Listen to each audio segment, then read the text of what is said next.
إن الحمد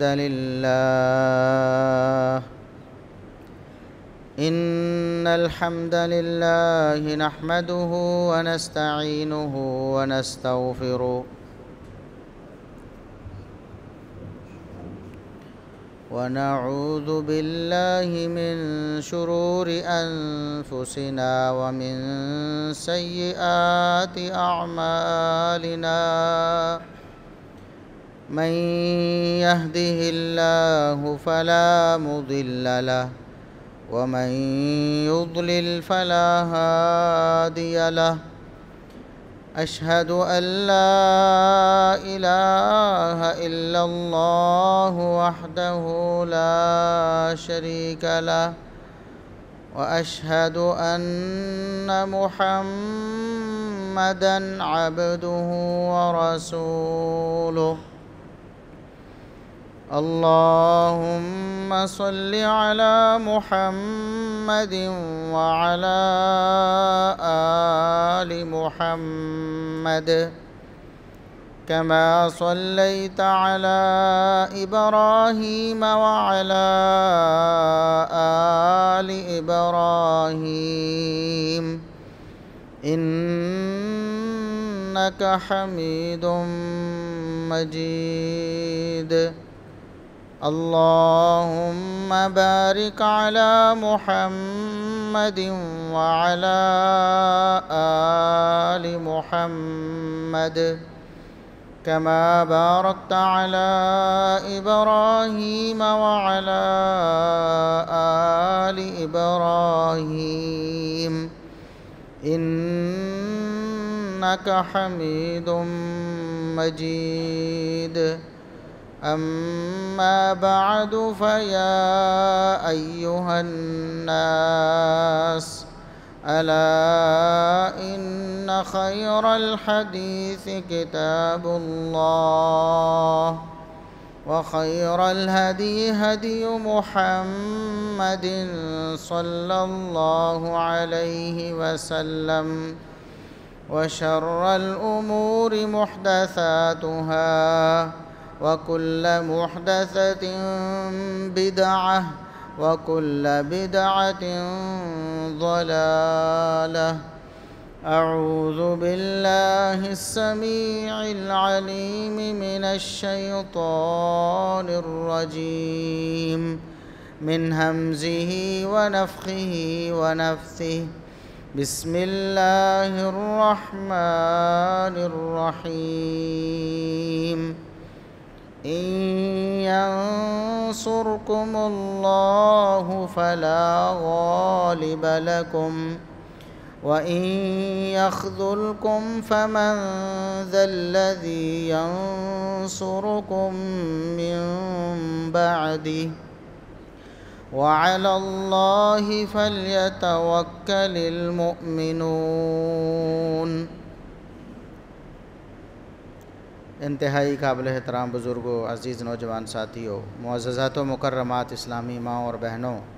ہر قسم کی حمد و ثنا، تعریف و تمجید، کبریائی، بڑائی، رفعت و عظمت اللہ رب العزت کے لیے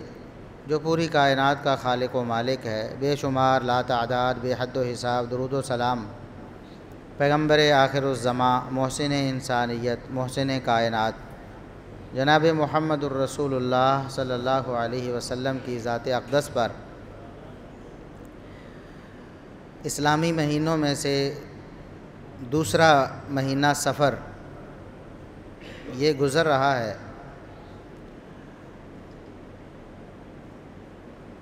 سفر کا مہینہ باقی اسلامی مہینوں کی طرح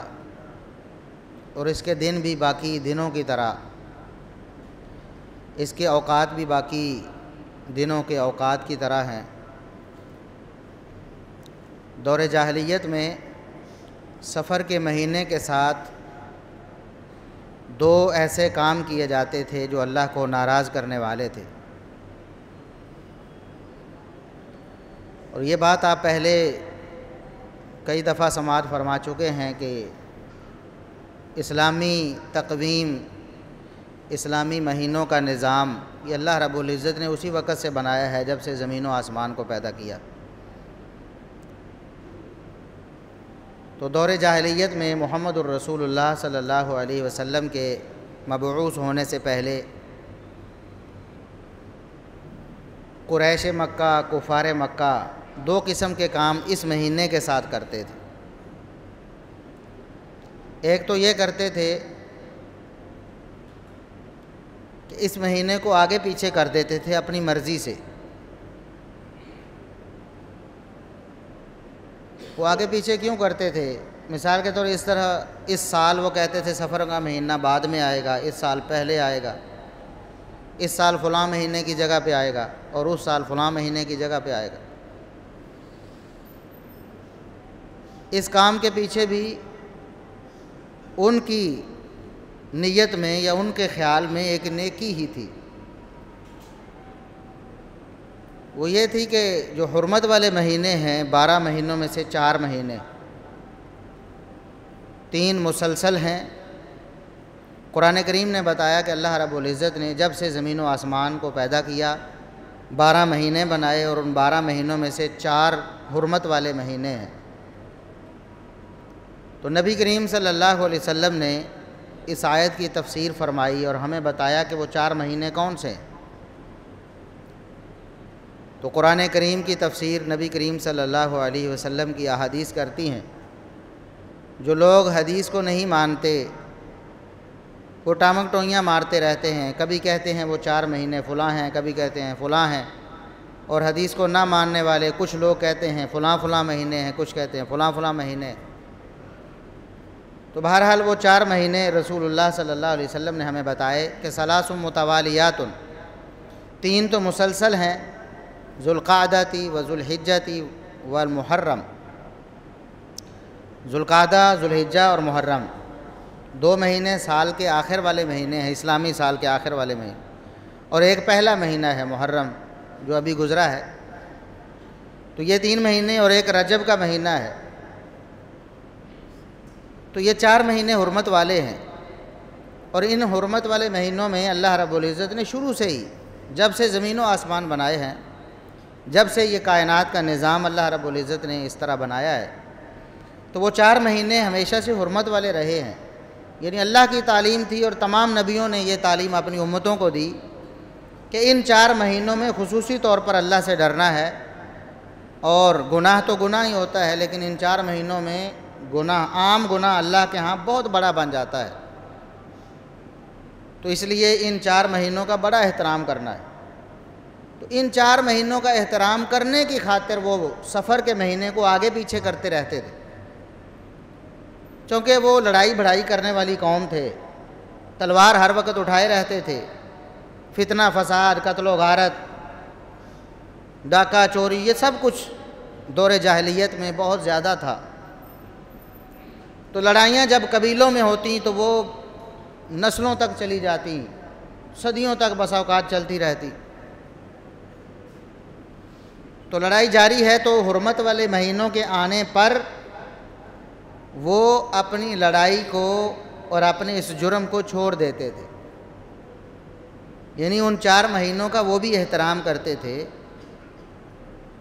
وہ سمجھتے تھے کہ ان 4 مہینوں میں لڑائی اللہ نے منع کی ہے تو ہمیں اس سے رک جانا چاہیے۔ لیکن جب ہر سال ایسا ہوتا کہ 4 مہینے ان کو رکنا پڑتا، وہ 4 مہینے رکتے بھی تھے، لیکن ایک پرابلم ان کو آتی کہ 3 مہینے تو مسلسل ہیں، لڑائی سے وہ رک گئے، جیسے ہی ذوالقعدہ شروع ہوا رک گئے، محرم کے اینڈ تک رکے رہے، اس کے بعد پھر لڑائی شروع کر لی۔ جو بھی پیچھے سلسلہ چل رہا تھا، جنگ جدل، لڑائی بھڑائی، چوری ڈاکہ، سب کچھ۔ پھر رجب کا مہینہ تقریباً درمیان میں پڑتا تھا۔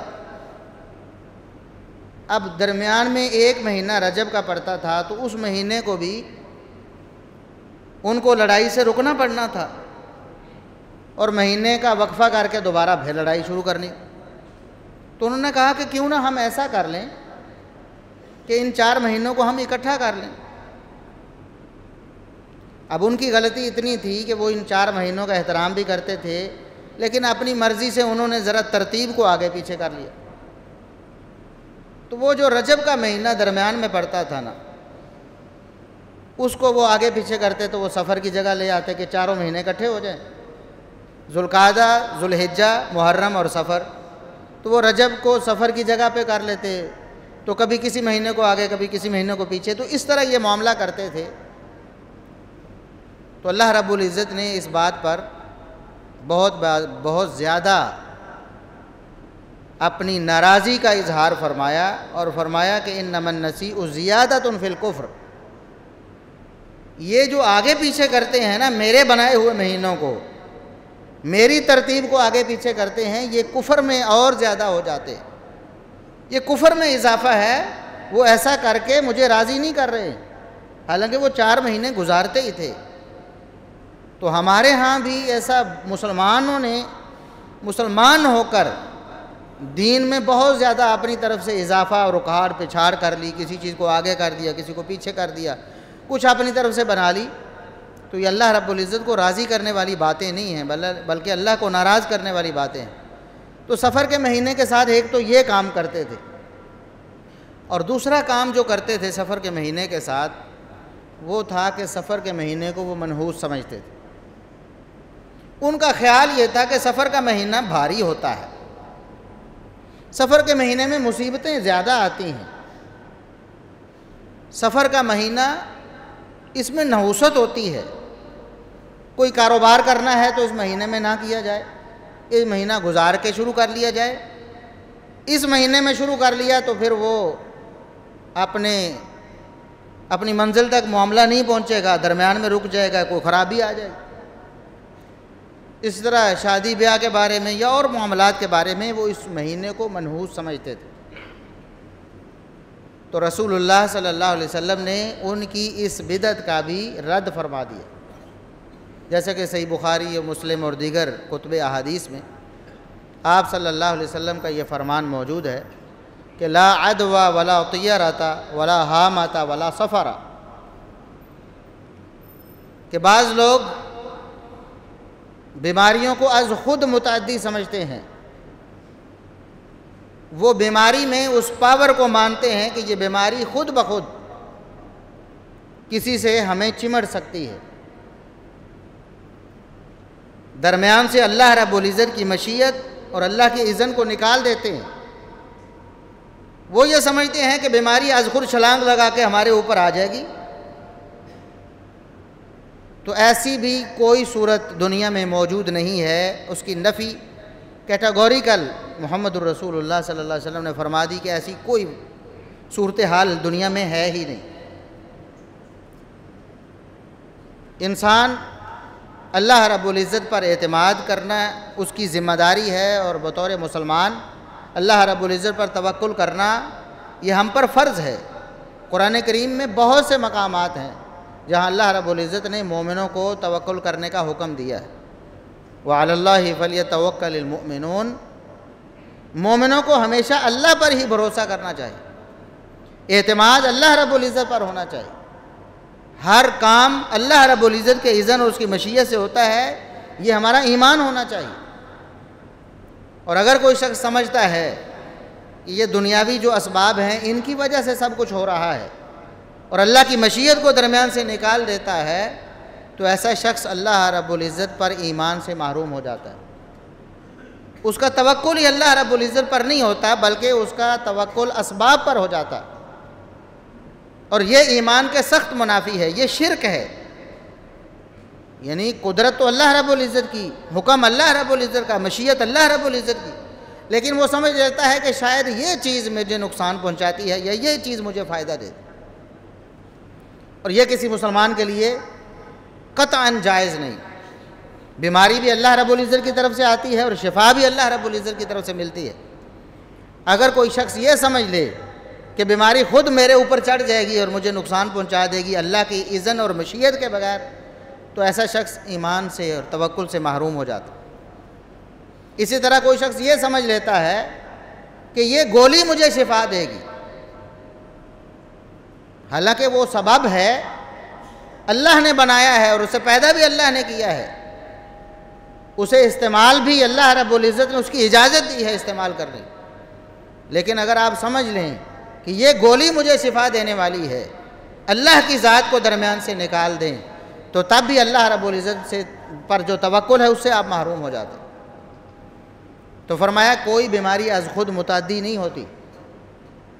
انسان کو ہمیشہ اللہ رب العزت پر اعتماد اور بھروسہ کرنا چاہیے۔ ہاں پرہیز، اس سے بچنے کی کوشش،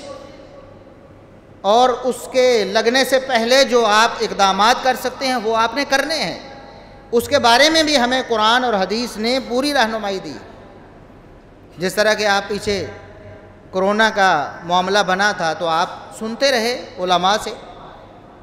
کہ رسول اللہ صلی اللہ علیہ وسلم نے طاعون ایک علاقے میں پھیلنے پر اس علاقے والوں کو منع فرما دیا کہ کوئی شخص اس علاقے سے نکلے نہیں، کیونکہ اگر کوئی شخص وہاں سے بھاگے گا، نکلے گا تو وہ سمجھے گا کہ شاید اس علاقے میں طاعون ہے تو یہ طاعون مجھے اپنی لپیٹ میں لے لے گا، تو اللہ پر توکل تو ختم ہو گیا اس کا۔ اب وہ وہیں پر رہے، اور جو باہر والے علاقے والے ہیں وہ اس علاقے میں نہ جائیں، وہ دور رہیں اس علاقے سے، وہ اپنے آپ کو بچائیں۔ اللہ رب العزت کے حکم سے ہی بیماری لگنی ہے، لیکن تحفظ کے لیے ہمیں اسلام نے باقاعدہ اجازت دے دی اور تعلیم دے دی۔ لیکن اگر کوئی شخص یہ سمجھ لے کہ باوجود اسباب اختیار کرنے کے کہ وہ اسباب ہی اسے فائدہ یا نقصان دے رہے ہیں تو یہ توکل کے منافی ہے، اس کی اجازت قطعاً نہیں۔ اسی طرح ان کا نظریہ دور جاہلیت میں مشرکین مکہ کا روحوں کے بارے میں کہ روحیں شاید وہ گردش کرتی پھرتی، جس طرح آج مسلمانوں کا بھی نظریہ ہے جمعرات کو آتی ہیں روحیں، یہ خالص کفریہ نظریہ ہے جو اس دور میں بھی مشرکین مکہ رکھتے تھے۔ وہ کہتے تھے کہ جو بعض انسان ایسے ہوتے ہیں جن کو قتل کر دیا جاتا ہے، ظلماً مار دیا جاتا ہے، تو اگر ہم ان کا بدلہ نہیں لیں گے، بطور ان کے وارث ان کا بدلہ نہیں لیں گے، اس کے قاتل کو قتل نہیں کریں گے تو اس کو سکون نہیں آئے گا، بلکہ وہ پھر کسی پرندے کی کھوپڑی میں یا اس طرح مختلف نظریات ہیں ان کے کہ وہ پھر ادھر پھرتی رہے گی اور پریشان رہے گی۔ اور آج ہندوؤں کے بھی اس طرح کے نظریات آپ سنتے دیکھتے رہتے ہیں، پڑھتے رہتے ہیں کہ وہ بھی روحوں کی گردشوں کے قائل ہوتے ہیں کہ روحیں آتی ہیں، چکر لگاتی ہیں۔ تو ہمارے ہاں تو بڑا ہی مشہور ہے، ہمارا ایک خاص مکتب فکر ہے، ان کا پورا نظریہ ہی روحوں کے ایصال ثواب پہ چلتا ہے کہ روحیں جمعرات کو آتی ہیں یا فلاں دن آتی ہیں یا پھر مہینے بعد یا سال بعد وہ چکر لگاتی ہیں، اور پھر وہ کچھ مطالبہ بھی کرتی ہیں، اور وہ مطالبہ وہ خاص ایک مولوی صاحب ہوتے ہیں ان کے سامنے رکھتی ہیں، اور گھر والے اگر اس کو مولوی صاحب کو وہ سامان پہنچا دیں تو روح کو سکون آ جاتا ہے۔ یہ سارے نظریات یہ مشرکین مکہ کے نظریات تھے، جس کا رد رسول اللہ صلی اللہ علیہ وسلم نے فرما دیا کہ ایسی کوئی صورت نہیں۔ اسی طرح فرمایا ولا سفرا، سفر کے مہینے کے بارے میں جو نحوست کا نظریہ ہے کہ یہ منحوس ہے، بھاری ہوتا ہے، اس میں تکلیفیں مصیبتیں آتی ہیں،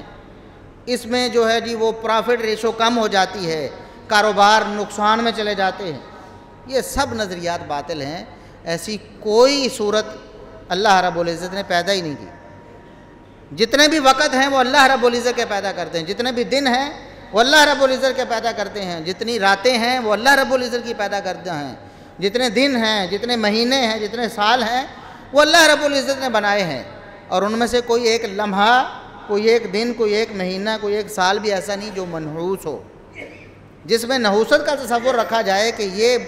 برا ہے ہمارے لیے یا اس میں ہمیں نقصان ہونے والا۔ نقصان ہوتا ہے دنیا میں، وہ انسان کی اپنی کوتاہی کی وجہ سے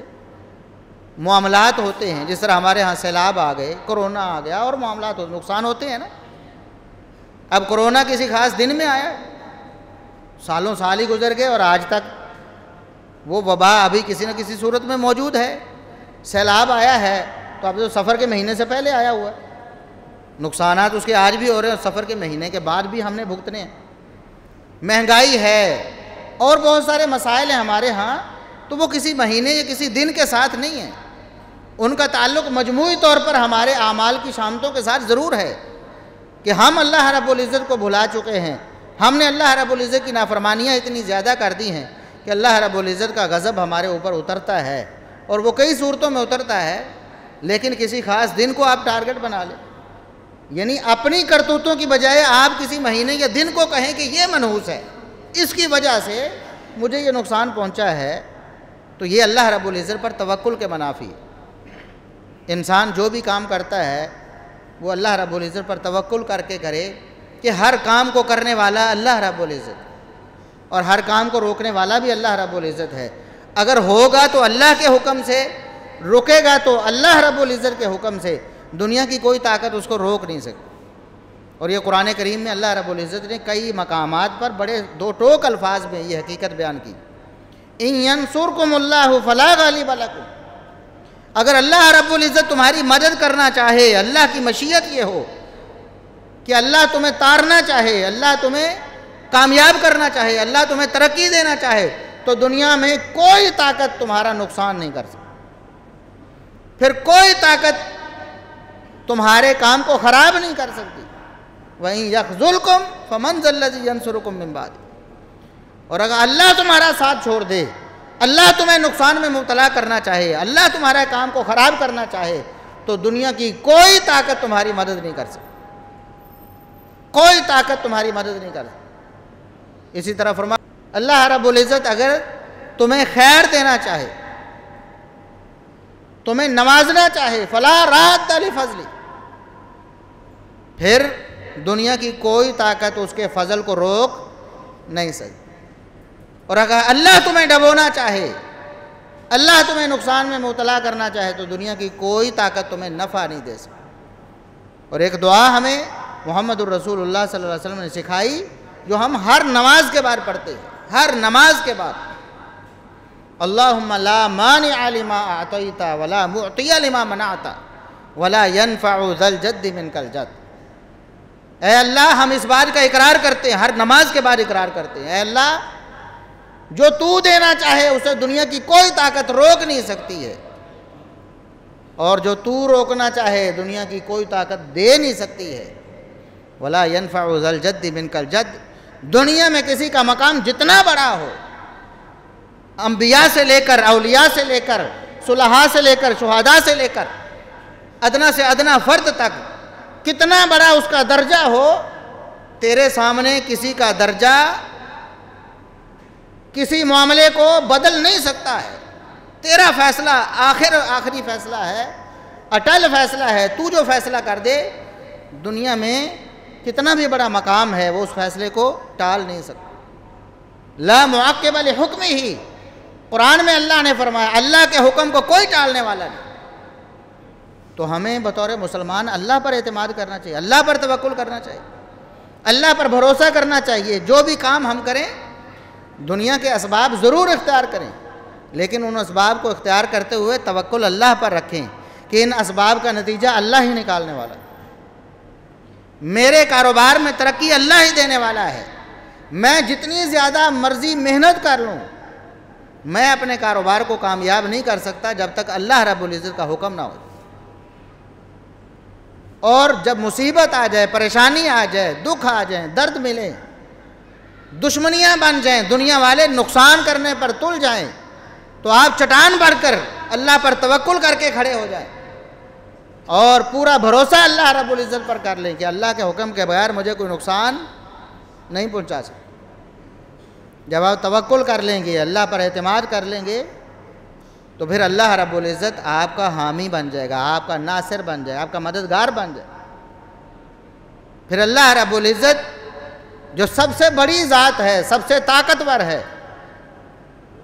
پھر دنیا والوں کے کسی فریب، ان کی کسی سازش کو کامیاب اللہ رب العزت نہیں ہونے دے،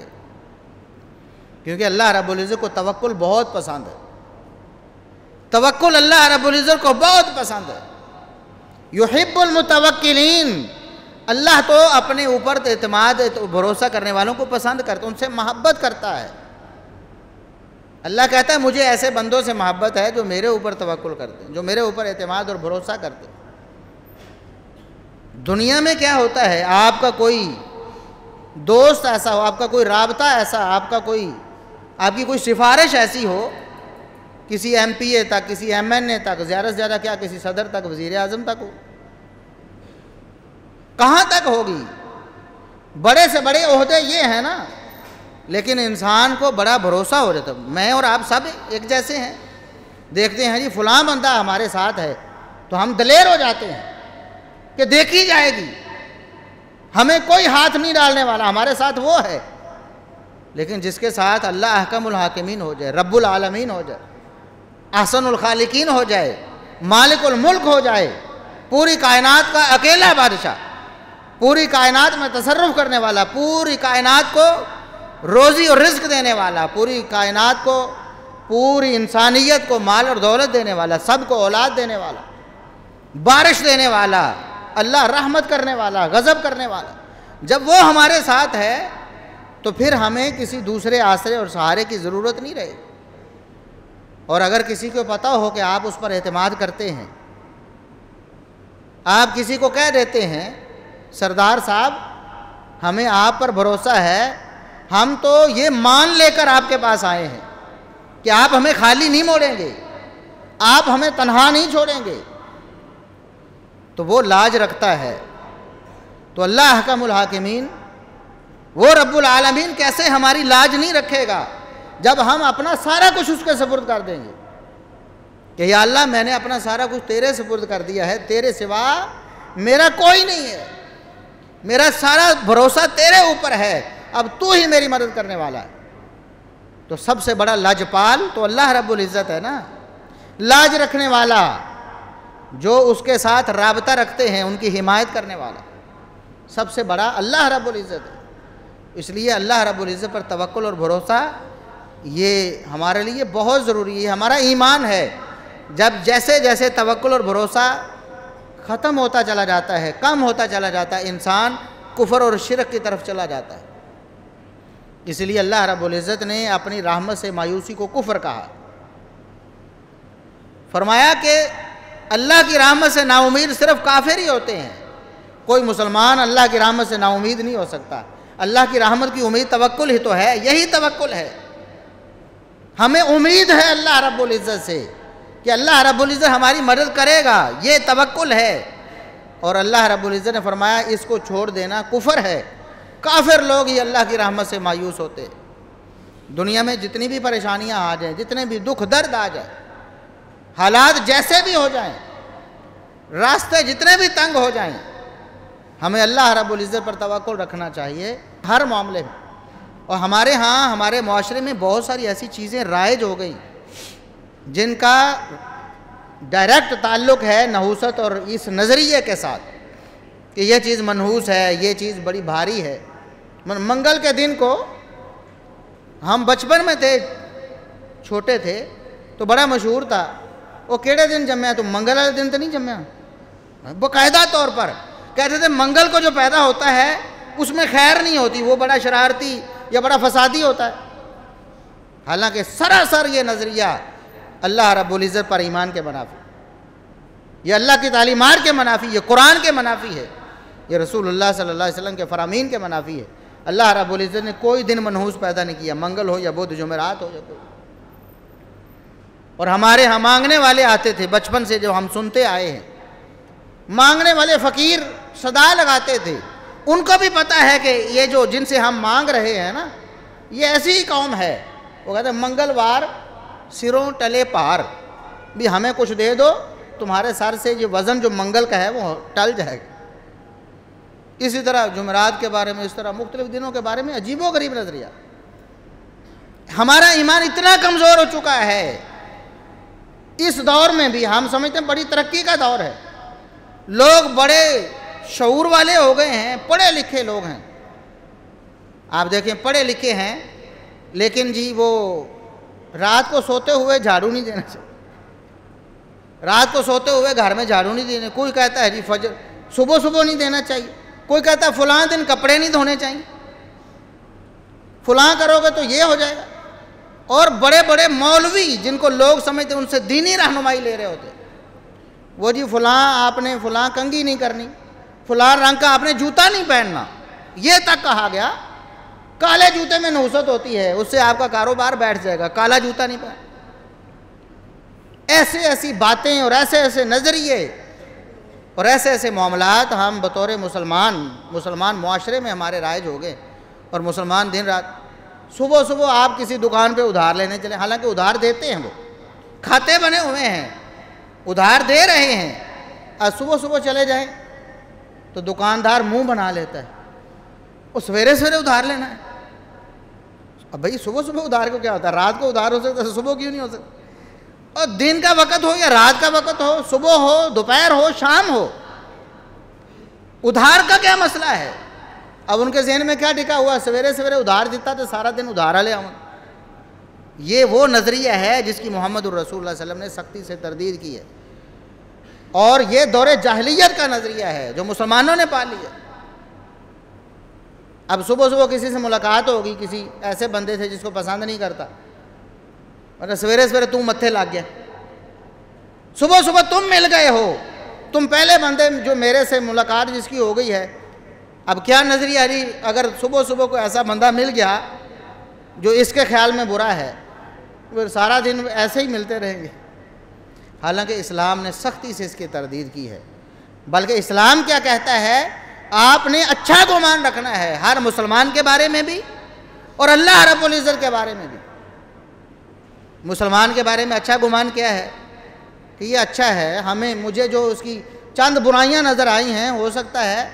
اس کی بہت ساری اچھائیاں ہوں جو میرے علم میں، یا جو میں نے سمجھ لیا ہے اس کے بارے میں یا سن لیا ہے، ہو سکتا ہے وہ غلط ہو۔ کتنی باتیں ہم سنتے ہیں، لوگ جھوٹ بول دیتے ہیں،